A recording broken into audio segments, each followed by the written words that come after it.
بسم اللہ الرحمن الرحیم الحمد للہ والصلاة والسلام علی سیدنا رسول اللہ وعلی آلہ وصحبہ اجمعین۔ اب ہم بسم اللہ کی طرف آ جائیں گے۔ بسم اللہ سے پہلے اعوذ باللہ من الشیطان الرجیم کا بھی معنی سمجھ لیتے ہیں۔ اور جو لوگ ابھی یہاں پہ کلیۃ البنات کی طالبات ہیں، یہاں پہ جو بانی جامع نظامیہ کی کتابیں پڑھتی ہیں، تو مقاصد الاسلام اگر آپ کے پاس ہے نا، تو سورہ ناس کی تفسیر آپ پڑھیے۔ سورہ ناس کی تفسیر اس لیے کہ وہاں پہ تعوذ کا معنی بہت اچھے طریقے سے آپ نے بیان فرمایا ہے۔ تعوذ یعنی اللہ تعالیٰ سے پناہ مانگنا، اللہ تعالیٰ کی پناہ میں آنا، شیطان سے اور دیگر ہر قسم کے شر سے، خرابیوں سے اللہ کی پناہ میں کس طرح آیا جاتا ہے، لوگوں کی خرابیوں سے اللہ کی پناہ میں کس طرح آیا جاتا ہے۔ تو سورہ ناس کی تفسیر کی ہے، کون سے حصے میں ہے؟ آخری کا کوئی حصہ ہے، دیکھیے سورہ ناس کی تفسیر۔ جو بچوں کے پاس مقاصد الاسلام ہے وہ پڑھ کے دیکھیے، خاص طور سے جو فاضل یا کامل کیے ہوئے ہیں، تھوڑا ہائی لیول ہے، وہ آ جاتا آپ لوگوں کو سمجھ میں انشاءاللہ۔ تو اعوذ سے مجھے یاد آیا کہ وہ تفسیر پڑھنے کے لائق ہے، بہت عمدہ تفسیر ہے۔ چلیے، اعوذ باللہ من الشیطان الرجیم کا مطلب یہ ہے کہ اعوذ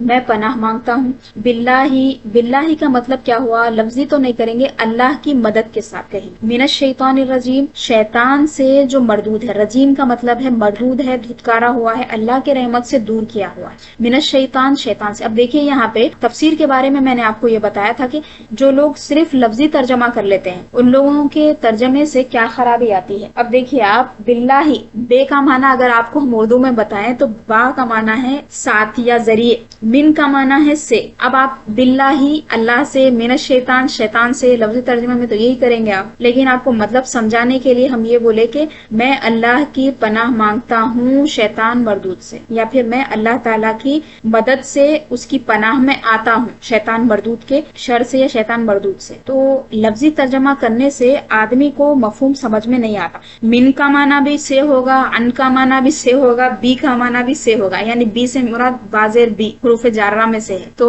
لفظی ترجمے کی طرف مت بھاگیے، چیزوں کو کتابوں سے پڑھیے، اساتذہ سے پڑھیے۔ تو اعوذ باللہ من الشیطان الرجیم کا الگ الگ معنی کیا ہوا؟ اعوذ میں پناہ مانگتا ہوں یا مانگتی ہوں، دو بھی ہوگا۔ باللہ اللہ تعالیٰ کی مدد کے ساتھ، من الشیطان شیطان سے، الرجیم یعنی جو مردود ہے۔ میں اللہ تعالیٰ کی پناہ مانگتا ہوں یا التجا کرتا ہوں یا اس کی امداد چاہتا ہوں، کس سے؟ شیطان مردود سے، یا پھر اس سے محفوظ رہنے کے لیے اللہ تعالیٰ کی پناہ میں آتا ہوں۔ شیطان کو شیطان کیوں کہتے ہیں؟ تو لفظ شیطان جو ہے یہ شطن سے نکلا ہے یا پھر شیط سے نکلا ہے۔ تو شیطانہ کے معنی ہے دور ہونا۔ تو چونکہ وہ اللہ تعالیٰ کی رحمت سے دور ہو گیا، اللہ تعالیٰ کی نافرمانی کیا، آدم علیہ السلام کو سجدہ نہیں کیا اور دھتکار دیا گیا، اسی لیے اس کو شیطان کہتے ہیں۔ شیط کے معنی ہلاک ہونے کے بھی ہے۔ تو ابلیس کیا تھا؟ سرکشی کیا تھا اور نافرمانی کیا تھا، بے ادبی کیا تھا، تو اللہ تعالیٰ نے اس کو اپنی بارگاہ سے دور فرما دیا تھا۔ تو جب سے اس کا نام شیطان پڑ گیا، اس کا نام ہے ابلیس۔ سورہ فاتحہ کا اگرچہ کہ اعوذ باللہ من الشیطان الرجیم حصہ نہیں ہے، لیکن چونکہ اللہ تعالیٰ نے قرآن مجید میں الگ الگ جگہوں پر شیطان مردود سے پناہ مانگنے اور اللہ کی پناہ میں آ جانے کی بار بار تلقین فرمائی ہے الگ الگ آیتوں میں۔ اسی لیے ہم کیا کرتے ہیں، سورہ فاتحہ ہو یا قرآن مجید کی کوئی بھی سورت ہو، تعوذ پڑھتے ہیں۔ تعوذ یعنی اعوذ باللہ من الشیطان الرجیم پڑھتے ہیں۔ تو اللہ تعالیٰ نے کیا فرمایا؟ فَإِذَا قَرَأْتَ الْقُرْآنَ فَاسْتَعِذْ بِاللَّهِ مِنَ الشَّيْطَانِ الرَّجِيمِ، جب تم قرآن پڑھو تو اللہ تعالیٰ کی پناہ مانگو یا اللہ تعالیٰ کی پناہ میں آ جاؤ، کس سے؟ شیطان مردود سے۔ جب تم قرآن مجید پڑھنے کا ارادہ کرو تو اللہ تعالیٰ کی پناہ چاہو راندے ہوئے شیطان سے یا دھتکارے ہوئے شیطان سے یا پھر رجیم جو ہے دور کیے ہوئے شیطان سے۔ تو یہ آیت مبارکہ ہے، دیکھیے فَإِذَا قَرَأْتَ الْقُرْآنَ۔ اسی سے علماء کرام نے یہ فرمایا ہے کہ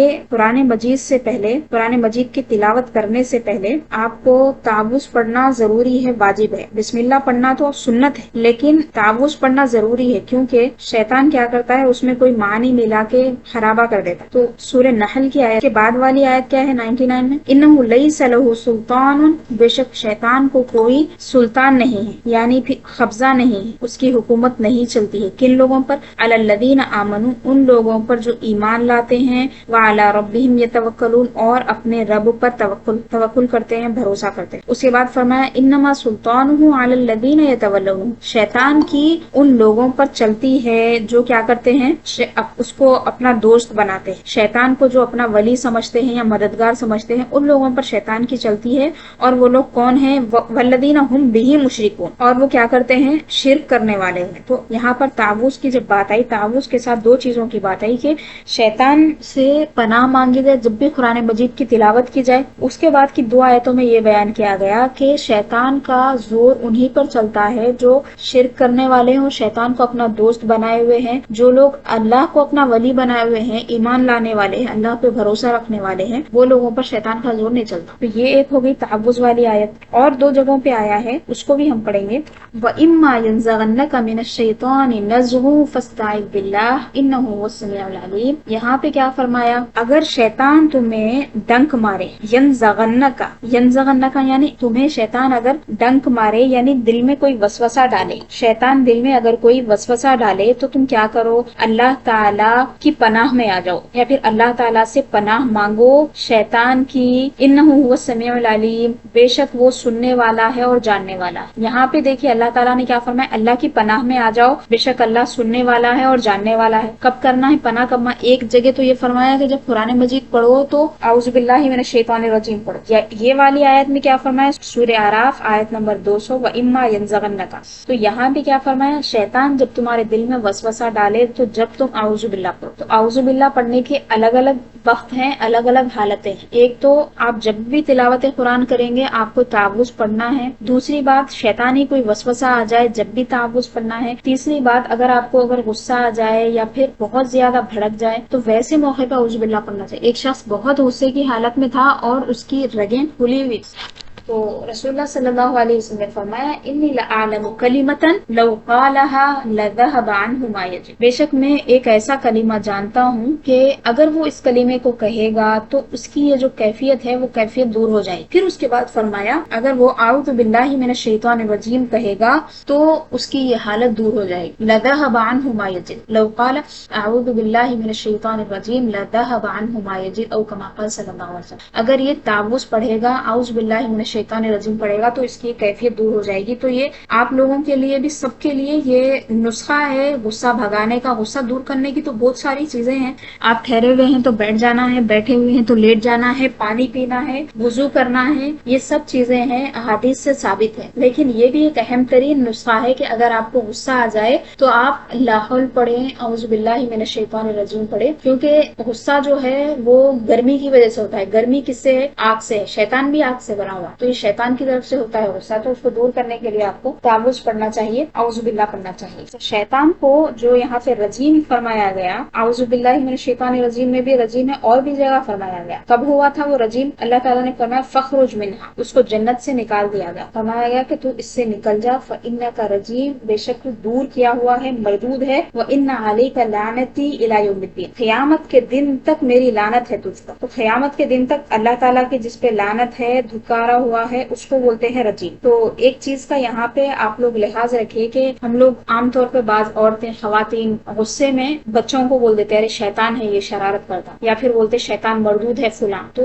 اتنا گندا لقب ہے، یہ بری چیز ہے اللہ کی رحمت سے جو بالکل منقطع ہے، اور امید بھی نہیں ہے کہ اللہ تعالیٰ اس کو بخشے گا. کیونکہ بات وہیں ہو گئی، پوری ختم ہو گئی تھی، معاہدہ کر کے نکلا اللہ تعالیٰ سے کہ تیرے بندوں کو بھٹکاؤں گا، تو وہیں پہ وہ مردود ہو گیا تھا. اور اس کے حق میں کسی کوئی سفارش یا شفاعت قبول ہونے والی نہیں، اللہ کے بندوں کو بھٹکاؤں گا بول کے نکلا. تو وہ شیطان کا نام لے کے اپنے بچوں کو اس طرح بہت شیطانی کر دے رہی، شیطان ہے یا پھر فلاں مردود ہے. تو اس قسم کے کلمات نہیں بولنا ہے. اسی طرح لعنت کے جو کلمات ہے، لعنت ہوتی ہے ایسوں کے اوپر، اللہ کی لعنت ہے، تو یہ بھی کلمات بولنے سے احتیاط کرنا چاہیے. حضور نے فرمایا کہ ایک مومن لعان اور تعان نہیں ہوتا، لعنت کرنے والا، لعن تعان کرنے والا، برے کلمات بولنے والا نہیں ہوتا. لہٰذا اس قسم کے کلمات سے احتیاط کرنے کی ضرورت. اور علماء کرام نے فرمایا ہے کہ شیطان مردود سے اللہ تعالیٰ نے پناہ مانگنے کی کیوں کہا، اللہ کی پناہ میں آنا کیوں ضروری ہے. بہت ساری ایسی چیزیں ہیں جو اللہ تعالیٰ نے ہمیں خود دے دی ہے، ہمارے ہاتھ میں، ہمیں بتا دیا ہے کہ کس طرح اچھائی کرنا ہے، کس طرح برائی سے رکنا ہے، کس طرح لوگوں کے شر سے محفوظ رکھنا ہے. ہم ہماری عقل کا استعمال کر کے چیزوں کو اب خود مینج کر لیتے ہیں. لیکن یہ شیطان مردود کی پناہ، شیطان مردود سے کئی کو پناہ میں آنا ہے. کیوں پناہ میں آنا؟ اللہ تعالیٰ کی پناہ کی کیوں ضرورت ہے؟ آدمی خود خود سے کیوں نہیں کر سکتا؟ تو علماء نے فرمایا کہ اس کے جو حربے رہتے ہیں نا وہ مغفر، شیطان کی جو چالیں ہیں انسان کو پتہ نہیں ہوتی، اگر 1 سے 2 چالیں معلوم ہو جائیں، زیادہ سے زیادہ 10 چالیں معلوم ہو جائے، اس کی 70 چالیں رہتی نہیں معلوم ہوتے۔ تو آدمی اگر ایمان والا ہے تو اللہ تعالیٰ سے دعا کرتا ہو، کر کے بولتا کہ اے اللہ شیطان مردود کی جو چالیں ہیں، اس کا جو شر ہے، اس سے تو مجھے محفوظ ہے، اور اللہ تعالیٰ کی مدد سے وہ محفوظ ہو جاتا۔ تو اعوذ باللہ من الشیطان الرجیم قرآن مجید پڑھنے سے بھی پہلے پڑھنے کا حکم دیا گیا ہے، کیوں؟ کہیں ایسا نہ ہو کہ قرآن مجید کے معنی و مفاہیم میں وہ کوئی گڑبڑی پیدا کر دے، منہ سے کوئی ایسا کلمہ نکال دے جو قرآن مجید کے خلاف ہے، اللہ تعالیٰ کے کلام کے برخلاف۔ اسی طرح ایک حدیث شریف میں ہے کہ رسول اللہ صلی اللہ علیہ وسلم نے فرمایا کہ شیطان انسان کے رگوں میں خون کی طرح دوڑتا ہے۔ یہ بھی فرمایا کہ شیطان آدمی کو دیکھتا ہے، اس کا پورا قبیلہ دیکھتا ہے۔ اللہ تعالیٰ نے بھی فرمایا انہ یراکم ہوا وقبیلہ او کما قال، شیطان بھی تمہیں دیکھتا ہے، اس کا پورا قبیلہ تمہیں دیکھتا ہے، من حیث لا ترونہم، اس طرح کہ تم اس کو نہیں دیکھتے۔ تو شیطان دیکھتا بھی ہے، اللہ تعالیٰ نے اس کو اتنا پاور بھی دی ہوئی ہے کہ وہ اپنے بندوں کو بھٹکاتا ہے، اللہ تعالیٰ کے بندوں کو وہ بھٹکاتے رہتا ہے، گمراہ کرتے رہتا ہے۔ تو اس سے بچاؤ کے لیے اللہ تعالیٰ نے ایک عظیم ہتھیار دیا ہے، وہ تعوذ ہے۔ تو اکثر آپ اعوذ باللہ من الشیطان الرجیم پڑھتے رہنا چاہیے، غصہ بھی دور ہو جاتا ہے اس سے، اور شیطان کے جو حملے ہیں وہ بھی دور ہو جاتے ہیں۔ اکثر لوگ یہ شکایت کرتے کہ دل میں خیالات آتے رہتے، جیسے ہم خضر کے بارے میں جب پڑھے تھے تو 1-2 دن تک تھوڑی پریشانی تھی بعض لڑکیوں کو کہ خیالات آ رہے ہیں، ایسا ہو رہا ویسا ہو رہا، تو یہ سب شیطانی وار رہتے ہیں۔ جب بھی شیطانی وسوسہ آئے آپ تعوذ پڑھ دینا، شیطانی وسوسہ دور ہو جاتا۔ اب بسم اللہ کی طرف آ جائیں گے۔ بسم اللہ الرحمن الرحیم، یہاں پہ بھی بے آیا، دیکھیے لفظ با، یہاں پہ اعوذ باللہ میں بھی باللہ کا بے آیا تھا، بسم اللہ میں بھی بے آیا ہے۔ اللہ کے نام سے تھوڑے سے معنی کا فرق ہے، لفظی ترجمہ نہیں کرنا، اس لیے یہ چیزیں بتا رہی ہوں میں آپ کو۔ بسم اللہ اللہ کے نام سے، الرحمن جو کہ بہت مہربان ہے، رحمت والا ہے، الرحیم نہایت رحم والا ہے۔ رحمان اور رحیم دونوں کے معنی میں تھوڑا سا فرق ہے، اور ایک اہم فرق، موٹی سی بات آپ اتنی یاد رکھ سکتے کہ رحمان اللہ تعالیٰ کے علاوہ کسی اور کا نام نہیں ہو سکتا، البتہ رحیم ہو سکتا ہے، جیسے کہ اللہ تعالیٰ نے رسول اللہ صلی اللہ علیہ وسلم کے لیے لفظ رحیم فرمایا ہے، فرمایا کہ بالمؤمنین رؤوف الرحیم، رسول اللہ صلی اللہ علیہ وسلم مومنین کے لیے رؤوف ہیں اور رحیم، رافت فرمانے والے ہیں اور رحمت فرمانے والے ہیں۔ تو لفظ رحیم جہاں اللہ تعالیٰ کے لیے آیا ہے، اسی طرح رسول اللہ صلی اللہ علیہ وسلم کے لیے بھی آیا۔ سورہ توبہ آیت نمبر 128 میں ہے، لقد جاءکم رسول من انفسکم عزیز علیہ ما عنتم حریص علیکم بالمؤمنین رؤوف رحیم، بے شک تمہارے پاس تم میں سے وہ عظیم رسول تشریف لائے جن پر تمہارا مشقت میں پڑنا بہت بھاری گزرتا ہے، یعنی تمہیں جو تکلیف ہوتی ہے وہ ان پر بہت بھاری گزرتی ہے۔ کیوں؟ وجہ بیان فرمائی، وہ تمہاری بھلائی کے نہایت چاہنے والے ہیں، انہیں بس تمہاری بھلائی کی فکر ہوتی ہے، مسلمانوں پہ مہربان ہیں اور رحمت فرمانے والے ہیں۔ تو رؤوف اور رحیم اللہ تعالیٰ نے رسول اللہ صلی اللہ علیہ وسلم کو فرمایا ہے اور اپنے لیے رحمان و رحیم استعمال فرمایا ہے۔ تو اس سے ایک بات یہ بھی سمجھ میں آتی ہے کہ اللہ تعالیٰ نے اپنی صفت کے ساتھ رسول اللہ صلی اللہ علیہ وسلم کو متصف فرمایا ہے، کیونکہ رسول اللہ صلی اللہ علیہ وسلم اللہ تعالیٰ کی ذات کے مظہر ہے، ذات و صفات کے مظہر ہے، اسی لیے رسول اللہ صلی اللہ علیہ وسلم کو اللہ تعالیٰ نے رؤوف فرمایا ہے، رحیم فرمایا ہے۔ تو اللہ کے نام سے شروع، اب یا شروع کرتا ہوں، کرتی ہوں، یہ جو معنی ہم کرتے ہیں یہ کیا ہے؟ اس کو بولتے ہیں مقدر ماننا۔ یہاں پہ آپ لفظ میں دیکھیے، آپ بسم اللہ کے نام سے، الرحمن الرحیم جو کہ رحمان ہے اور رحیم ہے، معنی یہ ختم ہو گیا۔ تو مفسرین نے کیا کیا، یہاں پہ ایک چیز کو مقدر مان دیا۔ اس کا مطلب یہ ہے کہ میں شروع کرتا ہوں، بسم اللہ ابتدی، یا پھر بدأت، اللہ کے نام سے میں نے شروع کیا ہے یا شروع کرتا ہوں، کرتی ہوں، جو لگانا ہے آپ لگا لے سکتے، چونکہ عربی میں جو اس قسم کا صیغہ ہوتا ہے اس میں مذکر مؤنث کا کوئی فرق نہیں ہوتا، دونوں کے لیے ایک ہی لفظ استعمال ہوتا ہے۔ یہاں پہ مفسرین نے ایک بات یہ فرمائی ہے کہ کفار کیا کرتے تھے، ہر کام کو بتوں کا نام لے کے شروع کرتے تھے، جیسے کہتے تھے بسم اللہ، بسم العزا، بسم منات، بسم نائلہ، تو یہ ان کے بت تھے، لات ہے، عزا ہے، منات ہے، نائلہ ہے۔ تو اللہ تعالیٰ نے ایک ایسا کلمہ مومنوں کو، مسلمانوں کو عطا فرما دیا جس سے وہ اللہ تعالیٰ کا نام لے کر، اپنے رب کا نام لے کر، معبود حقیقی کا نام لے کر اپنے کام شروع کریں۔ تو رسول اللہ صلی اللہ علیہ وسلم کو بسم اللہ الرحمن الرحیم کا کلمہ انتہائی پسند تھا، ہر کام، ہر اچھا کام رسول اللہ صلی اللہ علیہ وسلم بسم اللہ کے ساتھ شروع فرماتے تھے، اور جس طرح ہر کام رسول اللہ صلی اللہ علیہ وسلم دائیں ہاتھ سے کرنا پسند فرماتے تھے۔ کام شروع کرنے کی جب بات آ رہی ہے تو یہ بھی بات مجھے یاد آ گئی، تو کام کوئی بھی اچھا ہو رہا ہے تو بسم اللہ پڑھنا ہے، دائیں جانب سے شروع کرنا ہے، یا رسول اللہ صلی اللہ علیہ وسلم کی سنت ہے۔ تو اللہ تعالیٰ نے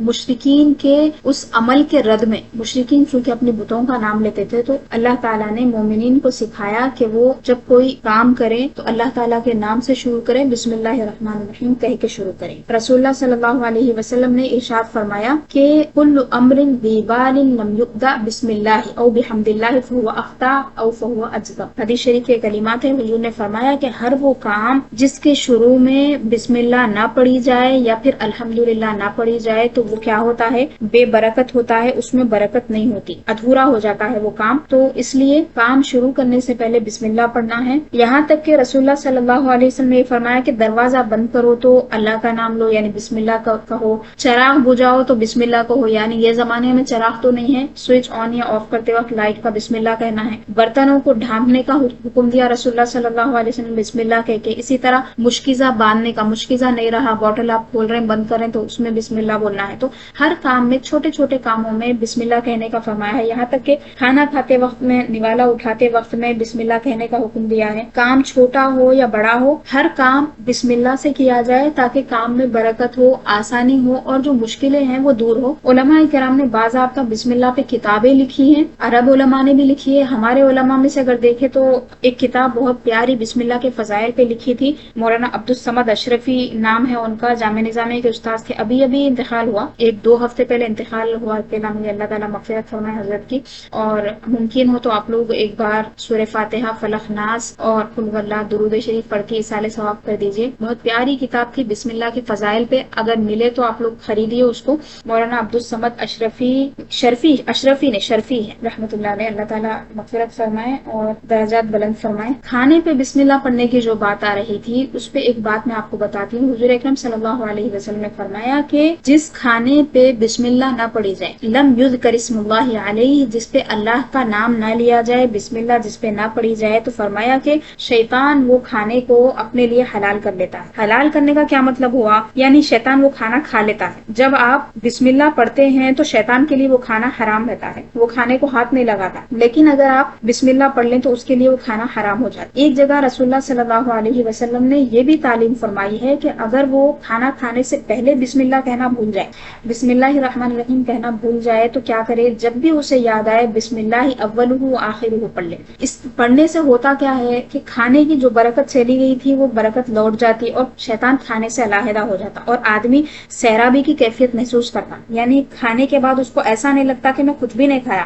1 پلیٹ کھانا کھا لے رہا آدمی، 2 پلیٹ کھا لے رہا، اس کے بعد بھی پیٹ نہیں بھر رہا، بھوکے کا بھوکا ہے۔ تو یہ وجہ یہ ہے کہ اس نے بسم اللہ نہیں پڑھی، اللہ کا نام نہیں لیا۔ اسی طرح رسول اللہ صلی اللہ علیہ وسلم نے وضو کرنے سے پہلے بھی بسم اللہ پڑھنے کی تلقین فرمائی ہے۔ حضرت ابو ہریرہ رضی اللہ عنہ سے ارشاد فرمایا کہ اے ابو ہریرہ، جب تم وضو کرنے لگو تو بسم اللہ پڑھ لیا کرو، جب تک تم وضو سے فارغ ہوں گے فرشتے تمہاری نیکیاں لکھتے رہیں گے۔ تو بسم اللہ الرحمن الرحیم جس طرح ہمارے روز مرہ کے کام، چھوٹے چھوٹے کاموں کے لیے ضروری ہے، اسی طرح بڑے کاموں کے لیے بھی ضروری ہے۔ کھانا کھاتے وقت بھی بسم اللہ پڑھنا ہے۔ آپ لباس اگر تبدیل کر رہے ہیں تو حضور نے فرمایا کہ بسم اللہ کہو، اس سے کیا ہوگا؟ شیطانوں سے پردہ ہو جائے گا۔ شیاطین چونکہ دیکھتے ہیں، ابھی میں نے آیت پڑھ کے سنائی کہ شیطان اور اس کا قبیلہ پورا دیکھتا ہے انسانوں کو، ہم اسے نہیں دیکھ سکتے، تو اس سے بچنے کا طریقہ یہ ہے کہ کپڑے تبدیل کر کو بسم اللہ کہنا ہے، ٹھوکر کھا جائے آدمی تو اس کو بسم اللہ کہنا ہے۔ رسول اللہ صلی اللہ علیہ وسلم سے یہ بات ثابت ہے کہ ایک مرتبہ اس طرح ہوا تو حضور نے فرمایا بسم اللہ۔ جب کوئی تکلیف ہو اور چوٹ لگ جائے تو اس وقت بھی بسم اللہ کہنا چاہیے۔